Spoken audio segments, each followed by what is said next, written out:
Hello guys and welcome back into a new brand video. In this tutorial, I'm going to show you how to implement the CI/CD in GitHub. So make sure to watch the video to the end and follow these simple steps. So basically, all you will be needing to do is to start creating workflows in the GitHub using GitHub Actions so you can start implementing uh, the CI/CD in your project or in your GitHub. So now all you will be needing to do is to go to the desired projects where you want to implement the CI/CD pipeline, and then you will need to start creating the scripts for these automations. So basically, uh, you can go to any project and or to any repository, and from there you will find options among all these options in the menu, and from here you will need to go to actions. So basically, in the actions, you will be able to find CI/CDs or workflows that you can use.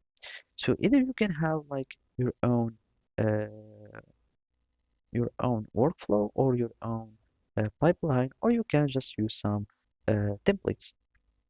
So basically, you can go to the actions and then go to new workflow, and basically from here you can use suggested for this repository.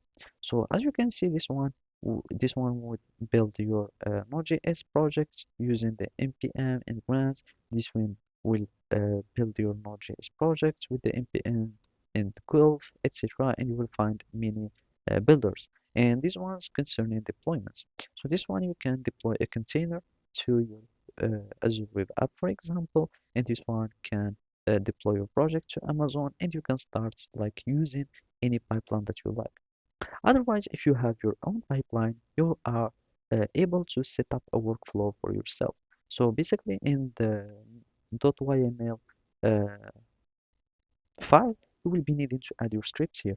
So I'm just going to stick with my templates, and basically I'm just going to configure, for example, this one. It really depends on the situation of your project and whatever you like. And basically here you will commit the changes, and basically the pipeline will start working. And basically that's it. Thank you for watching, and see you next time.